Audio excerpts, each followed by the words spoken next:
হাসিনার এই পতনের পরে যেই পতনটা হয়েছে তার থেকে শুরু করে মসজিদের ইমাম পর্যন্ত উনি যেদিন ভাগছেন উনি শুধু ভাগেন নাই, সে ভাগছে তার সাথে সাথে তার নিচের লোয়ার লেভেলের ওয়ার্ড কমিটি পর্যন্ত খাঁচার নিচে ঢুকছে।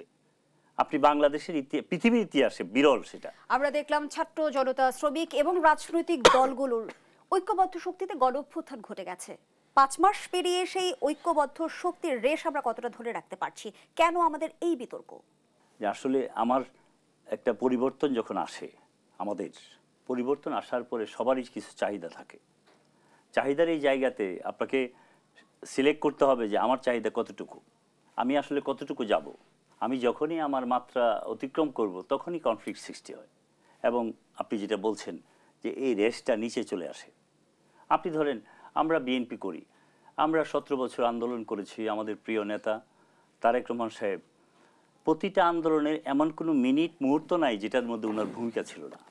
উনি প্রতিটা সময় আমাদের খবর রেখেছেন, প্রতিটা মুভমেন্টে উনি ভূমিকা রেখেছেন, প্রতিটা মুভমেন্টে উনি ফোন করেছেন। যখনই আমরা একটু ভুল করেছি সাথে সাথে সংশোধন করেছেন। আমরা হয়তো 17 বছর লেগেছে, আমরা তো একটা ফিনিশিং পর্যায়ে এসে ছাত্র অভ্যুত্থান শ্রমিক সহ হয়েছে। তো এখন যদি কেউ এটাকে মনে করে যে এটা 1 মাসের আন্দোলন, কেউ মনে করে 15 দিনের আন্দোলন, এটাকে একটা অন্য ব্র্যান্ডিং করতে চায়, তাহলে তো এই জিনিসটার মধ্যে একটু মতৈক্য সৃষ্টি হইতেই পারে। আমার বক্তব্য যেটা একটু আগে জাহিদ ভাই বললেন, একটা কেউ কি ব্র্যান্ডিং এর চেষ্টা করছে? ব্র্যান্ডিং করার চেষ্টা এই জন্য করবে, আমি প্রথমে বলেছি যে আমার চাহিদা কতটুকু। আমি বিএনপি করি, আমরা ক্ষমতায় ছিলাম, আমরা ক্ষমতায় যাওয়ার জন্য রাজনীতি করি। যদি মানে বড় অক্ষরে বলি সেটাই আপনি ধরে নেন যে আমরা মানুষ আমাদেরকে যদি ভোট দেয় আমরা ক্ষমতায় যাব, এটাই খুব স্বাভাবিক।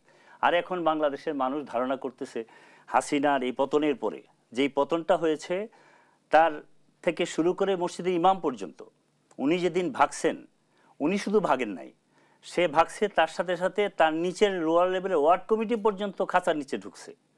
আপনি বাংলাদেশের পৃথিবীর ইতিহাসে বিরল সেটা। এই ঘটনার পরে বিএনপির মতো একটা বড় রাজনৈতিক দল আছে, তারাই তো স্বপ্ন দেখবে, চিন্তা করবে, তার নেতা কর্মীরা চিন্তা ভাবনা করবে যে আমরা কিভাবে যাব। বর্তমান বাস্তবতা কেমন হয়ে দাঁড়িয়েছে যে দেশের স্বার্থের চেয়ে বেশি যদি বলি যে গণ অভ্যুত্থানের অংশীদাররা তাদের নিজেদের এজেন্ডা বাস্তবায়নে ব্যস্ত হয়ে পড়েছে।